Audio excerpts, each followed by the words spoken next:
Veliki pozdrav i dobrodošli na moj kanal Just with Slađano. Danas sam za vas napravila mramorni kolač. Ovaj kolač je vrlo star, vrlo jednostavan i verujte mi, svi možete da ga napravite. To je u stvari mramorni kolač koji merite na čaše i potrebno vam je svega 10 do 12 minuta da zamesite sastojke, da ispečete, da ga ohladite, onda izlijete glazuru, čokoladnu ili možete eventualno posuti prah šećerom. To je već sve stvar izbora. Ja sam danas uradila ovako, a vi nakon ovog recepta uradit ćete na svoj način. Znači odmah ću vam sada izdiktirati sastojke, a vi brzo olovku i papir i krenite da pišite. Kao što imam ja ovde zapisano, tako ću i vama. Znači ovde imam 4 jaja, 1,5 šolju šećera, znači mera je šolja od 2 decilitra, znači ovde imam šolju i po šećera. Zatim imam 2 decilitra mleka, 2 decilitra ulja, 2,5 čaše brašna, znači tako reći 2,5 šolje od 200 ml brašna. 100 grama čokolade, 2 vanil šećera, 1 prašak za pecivo i ovde će mi trebati 2 kašike kakaa. Sad njih nisam htela da izdvajam posebno, ali vidjet ćete kada budemo radili kako ćemo sve to da odradimo. Znači sve ove sastojke nadam se da ste upisali. Ukoliko niste stigli, u opisu videa imat ćete sve detaljno objašnjeno. Pa da sada ne gubim vreme, odmah krenem sa izradom. Ja sam pripremila ovaj samodržeći mikser, a vi ako ga nemate, naravno, običan klasični mikser.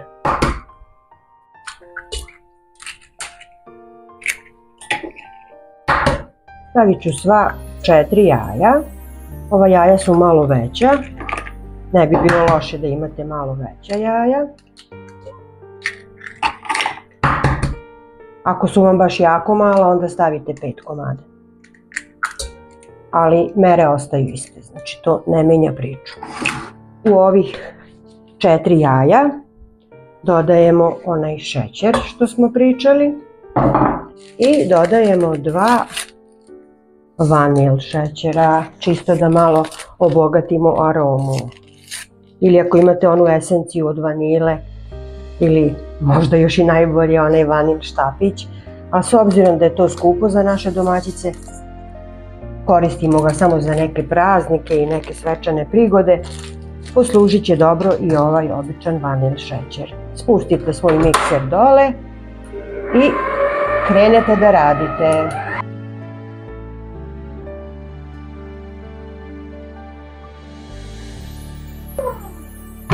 Evo ovako, smesa je penasta, izmućena je i sada u ovu smesu dodajem odmah ulje. Naravno dodajem tu i mleko. I opet malo izmešamo, ali u blagom tempom, znači ne brzo.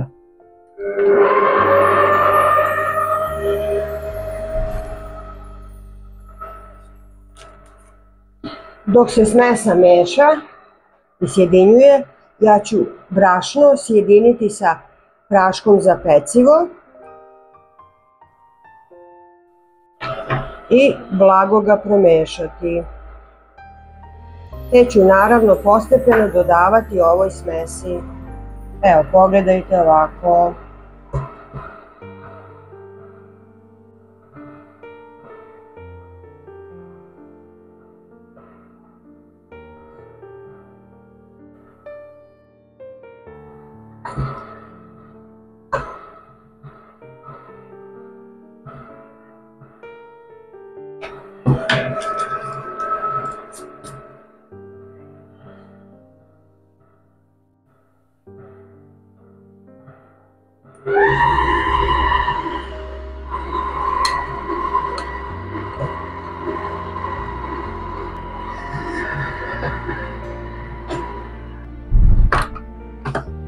Ovako, skinut ću ovu mutilicu. I evo, dobili smo ovako smesu koja je fina. Ni gusta, ni retka, ajde da kažemo neke srednje gustine. Vidjeli ste kako se brzo napravila i kako se brzo sve sjedinilo. I sada ovu smesu potrebno je podeliti na 2 dela. Sad neke žene koje su precizne u merenju, merit će to na čaše, merit će to na skutljačama od supe. S obzirom da ja nemam strpljenja, ja ću to ovako otprilike da podelim. I da kažem, ovo je pola po meni. U ovu drugu polovinu, pošto radimo mramorni kolač, šareni, u kombinaciji kaka i vanile, dodat ću 2 kašike kakao praha. I to ću fino sve sjediniti.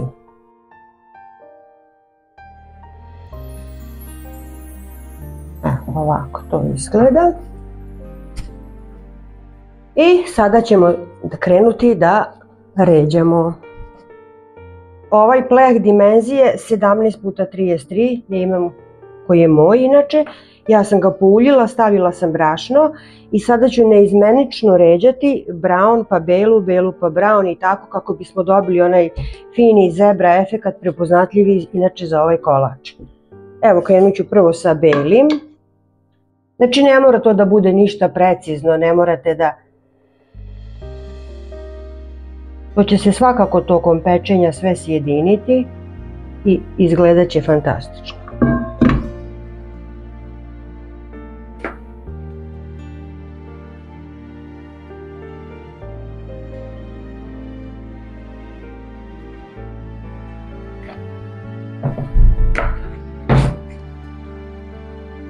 Ako vam je teže ovako, poslužite se nekom većom kašikom ili kutljačom, pa 2 kašike ovog, 2 kašike onog. Znači sve je proizvoljno. Uopšte ne morate ovako kao ja.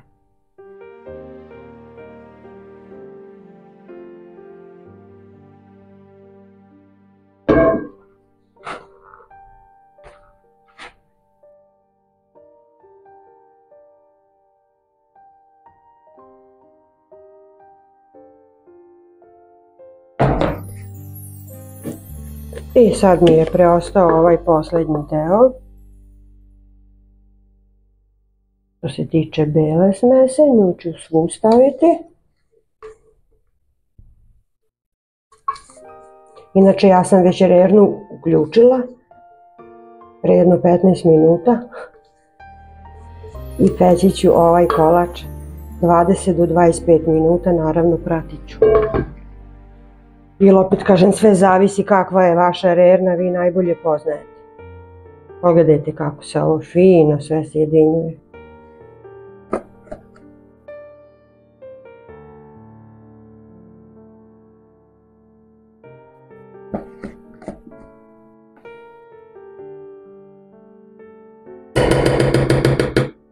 Ovo bi bio na kraju. Sad ako imate čačkalicu, poslužite se s njom. Pa možete malo ove šare da ovako izjednačite. Ja ću ovako sa ovim mojim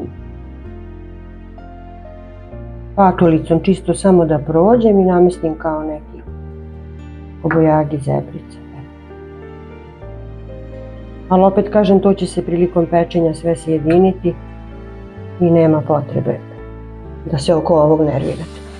Znači kolač je gotov i nosim ga u rernu na 180 stepeni u dobro zagrejanu rernu 20 do 25 minuta. Vidimo se tokom pečenja.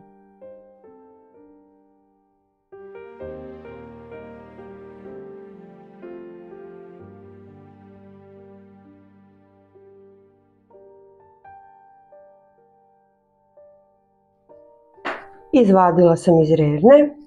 Evo, još je topao. Ovako izgleda. Fino šire se oni predivni mirisi. Oni jednostavni od vanile i koji podsjećaju na čokoladu, u stvari od kakaa. Znači jednostavno, a vidjet ćete i sami koliko ukusno. Ja bi trebala ovaj kolač sada da malo izrežem. Koliko je u stvari vruć, koliko je teško i uopšte da se radi s njim sada.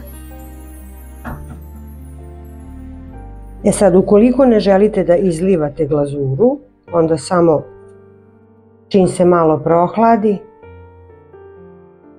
pospite šećer u prahu i to je to. A ja ću se potruditi sad kad se ohladi da ga izvadim iz pleha i da stavim čokoladu. Ipak je vruće, morat ću da sačekam. Ohladio se, fino. Pričala sam vam ovde o ovoj čokoladi, znači ovdje imam 100 grama čokolade,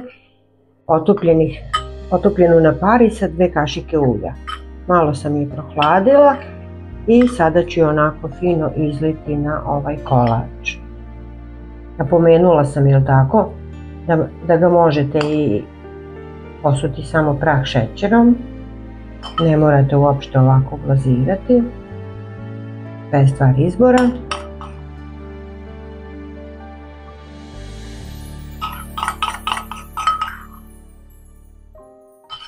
Ovako izlučim.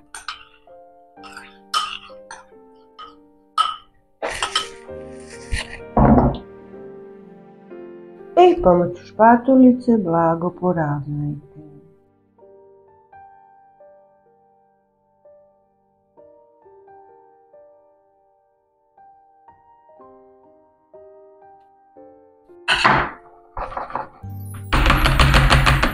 Prodrmajte, ostavite da se ohladi i krenete da sečete. Naravno, šta bi drugo.